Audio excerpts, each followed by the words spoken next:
warahmatullahi wabarakatuh. Selamat pagi teman-teman. Saya merupakan karakter ciptaan dari kelompok 5.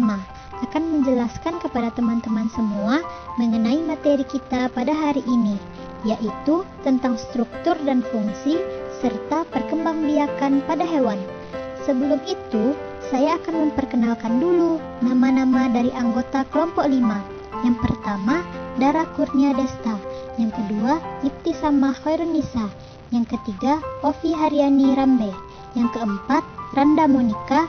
Dan yang kelima, Rona Elsa Fadila. Nah, sekian perkenalannya. Kita lanjut yuk ke penjelasan materinya. Struktur dan fungsi hewan. Struktur dan jaringan hewan.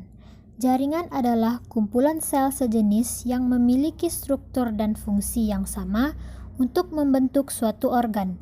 Jenis jaringan yang umumnya dimiliki oleh hewan yang paling sederhana ada 4 macam. Yang pertama, jaringan saraf.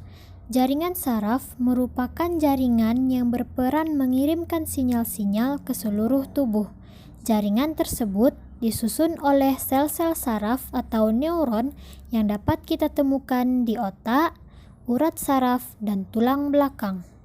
Jaringan saraf berfungsi sebagai menyampaikan impuls atau rangsang saraf.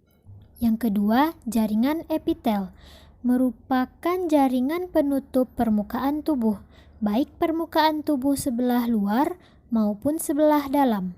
Jaringan epitel juga jaringan yang melapisi permukaan tubuh dan membatasi rongga tubuh. Contohnya, permukaan sebelah luar yang memiliki jaringan epitelium adalah kulit, sedangkan permukaan dalam yang mengandung epitelium adalah permukaan dalam usus, paru-paru, pembuluh darah, dan rongga tubuh. Yang ketiga, jaringan otot. Jaringan otot tersusun dari sel-sel yang dapat berkontraksi sehingga mampu melakukan pergerakan pada berbagai bagian tubuh. Sel otot dapat berkontraksi karena mengandung protein kontraktif yang disebut miofibril. Miofibril tersusun dari aktifin dan miosin. Sel tersebut dikelilingi suatu lapisan yang disebut sarkolema. Jaringan otot terbagi menjadi 3 macam, yaitu otot polos, otot rangka, dan otot jantung. Yang keempat, jaringan ikat, berfungsi untuk mengikat dan mengokong jaringan lain. Berlawanan dengan jaringan epitel yang selnya berkemas rapat, jaringan ikat ini memiliki kumpulan sel-sel yang jarang, yang tersebar dalam suatu matrik ekstraseluler. Matrik tersebut umumnya terdiri atas suatu anyaman serat yang tertanam dalam suatu dasar atau fondasi yang seragam yang dapat berupa cairan, seperti agar atau padatan. Struktur hewan berikutnya adalah sistem organ.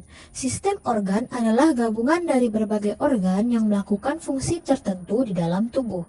Yang pertama, pencernaan.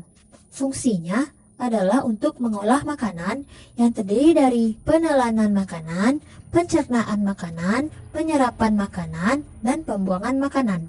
Yang kedua, sirkulasi, yaitu untuk mendistribusikan internal bahan-bahan makanan. Yang ketiga, respirasi, pertukaran gas atau pengambilan oksigen dan pembuangan karbon dioksida. Yang keempat, kekebalan dan limfatik, yaitu fungsi utamanya adalah pertahanan tubuh atau perlawanan terhadap infeksi dan kanker. Yang kelima, ekskresi, yaitu pembuangan sisa metabolisme atau pengaturan keseimbangan osmotik darah yang terjadi pada ginjal. Yang keenam, reproduksi, berfungsi sebagai alat perkembangbiakan pada hewan. Yang ketujuh, saraf, yaitu berfungsi sebagai koordinasi aktivitas tubuh. Yang kedelapan, integumen, berfungsi sebagai perlindungan terhadap cedera mekanis, infeksi, dan peringanan. Yang kesembilan, kerangka, berfungsi memberikan bentuk tubuh, melindungi organ-organ yang lunak dalam tubuh, tempat menyimpan cadangan mineral, dan tempat pembentukan sel-sel darah, serta sebagai alat gerak pasif. Yang ke-10, otot. Berfungsi membentuk pergerakan tubuh atau alat gerak aktif, menentukan postur tubuh, dan tempat menyimpan senyawa cadangan berupa glikogen. Perkembangbiakan hewan. Yang pertama, perkembangbiakan generatif. Memiliki dua faktor. Yang pertama, organ-organ kelamin dan sel kelamin. Pada hewan jantan, organ kelamin berupa sepasang testis pada mamalia. Testis berada di luar rongga perut. Sedangkan hewan betina mempunyai organ-organ kelamin berupa sepasang ovarium atau indung telur.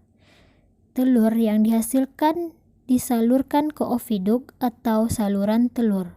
Pada hewan yang bersifat vivipar, setelah oviduk terdapat uterus atau rahim. Alat kelamin jantan dan betina ada yang terdapat pada satu individu. Misalnya, cacing dan keong. Hewan seperti ini disebut hermafrodit atau berkelamin dua. Pada hewan yang bersifat seperti ini, belum tentu terjadi peleburan antara sperma dan sel telur yang dihasilkan dari individu yang sama. Yang kedua, pembuahan atau fertilisasi. Merupakan peristiwa meleburnya sel kelamin betina atau sel telur dengan sel kelamin jantan atau sperma, membentuk satu sel yang disebut zigot. Zigot akan berkembang menjadi embrio dan akhirnya berkembang menjadi individu muda. Hewan yang bertelur, perkembangbiakan telurnya berlangsung di dalam telur, sedangkan hewan yang melahirkan, embrio berkembang di dalam uterus atau rahim. Yang kedua, perkembangbiakan vegetatif. Perkembangbiakan vegetatif pada umumnya terjadi pada hewan berderajat rendah. Ada 3 cara perkembangbiakannya. Yang pertama, dengan pertunasan.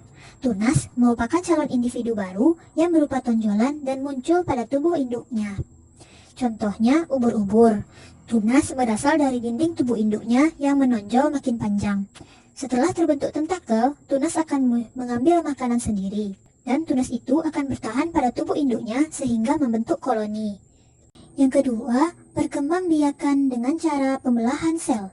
Cara ini dijumpai pada hewan-hewan bersel tunggal atau protozoa. Pembelahannya terjadi dengan proses pembagian inti dan sitoplasma dengan bersamaan. Dari satu individu terbentuk 2 individu baru yang sama dengan induknya. Yang ketiga, perkembangbiakan dengan cara fragmentasi. Cara ini terjadi pada planaria atau termasuk cacing pipih. Fragmentasi adalah terbentuknya individu baru dari potongan tubuh induknya.